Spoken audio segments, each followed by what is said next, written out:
I'd been on their trail for months, ever since they left their hideout in the Bighorn Mountains. Led by Butch Cassidy, they were a loose association of outlaws who robbed banks and trains from Colorado to Montana. Among them was the Sundance Kid, and that murderous hombre I was tracking, Roscoe Bob Bryant. Were you a part of that giant Pinkerton posse after the Wild Bunch? No, boy.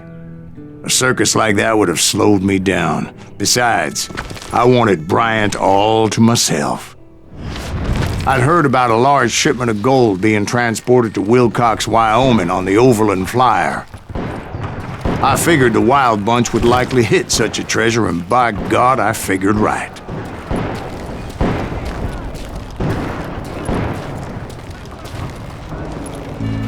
They blew the bridge with the intention of forcing the train to stop.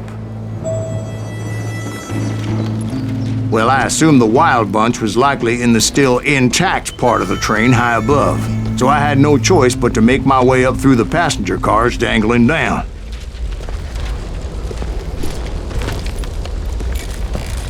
I was determined to make that sumbitch Bob pay for what he did to my brothers.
I found the device they used to blow the tracks, so I knew I was headed in the right direction.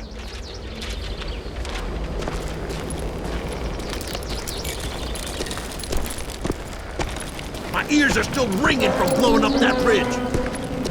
What'd you say? I can't hear a goddamn thing. Well, I made my way off unscathed and came upon a few members of the gang and had no choice but to dispatch them. From there, I had to negotiate an even more precarious route.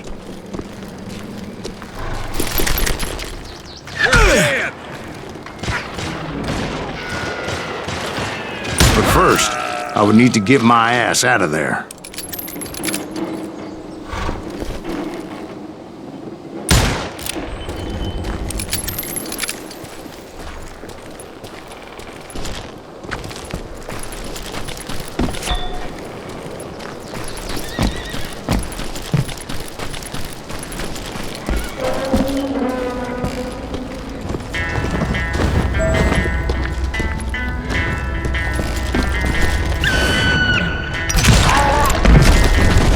Jumped from the frying pan into the fire as the train was clearly fixing to fall. I had found the gang, but in order to find old Bob, I needed to fight my way forward past a whole passel of desperados.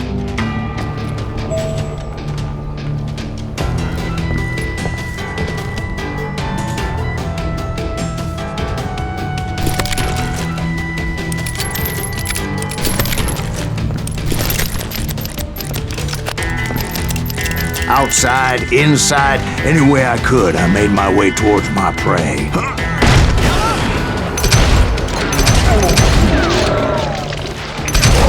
Now you're really pissing me off! Well, what about the passengers? It was mostly a freight train, as I recall.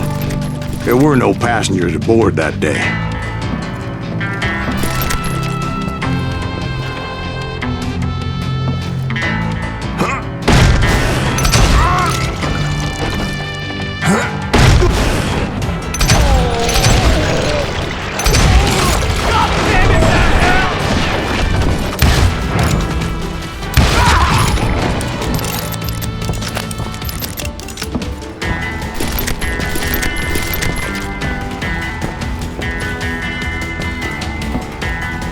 I mentioned before, I am not fond of heights.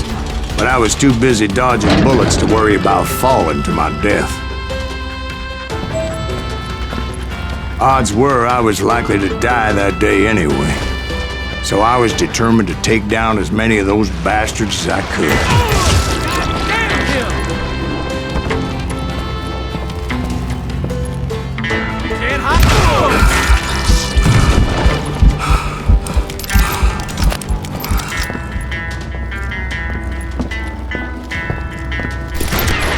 Kill you with either hand!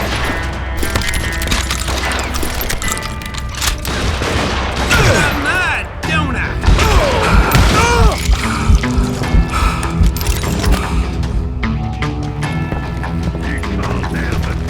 At times it was like shooting ducks in a shooting gallery. The only difference is these damn ducks shot back.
I kept hoping the law would show up and give me a hand. You mean like that giant Pinkerton posse that I read about?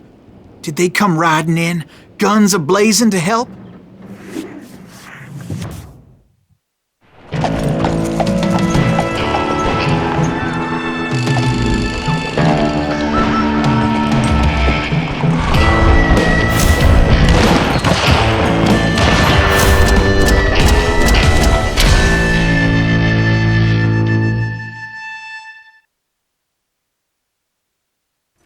Help?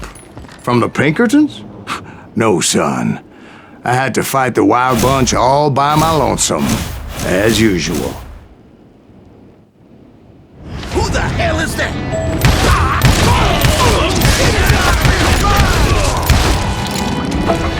Take cover! Retreat! Retreat!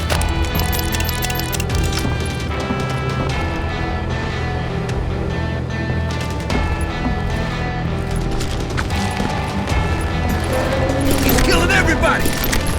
You ain't seen nothing. Let's kill us all!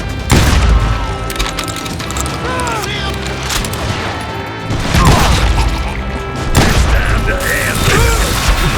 Stop that. It's time to end this.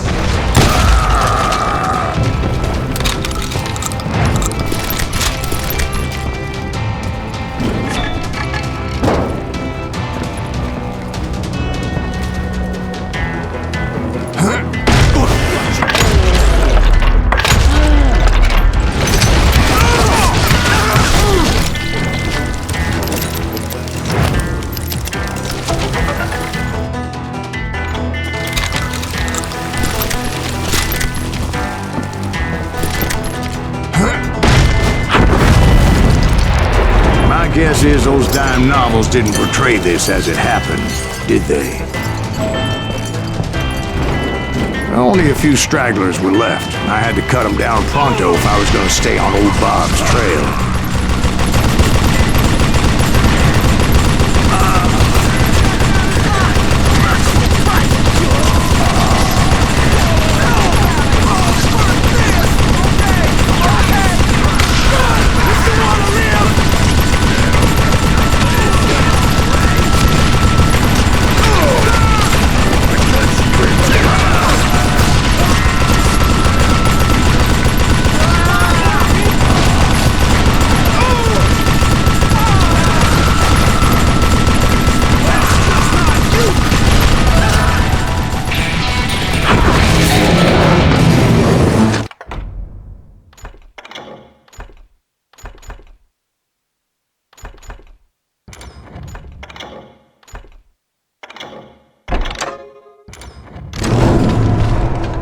Once I silenced all those guns, I went searching for my nemesis, determined to finally have my justice. But the only survivor who welcomed me was George Flat-Nosed Curry. Who was he?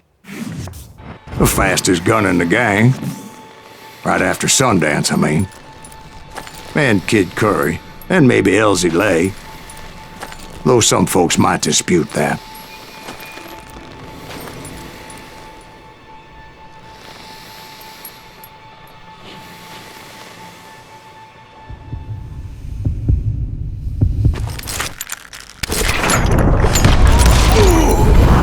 On that very same day, Butch Cassidy and the Sundance Kid decided to leave the Wild Bunch behind and decamped for South America.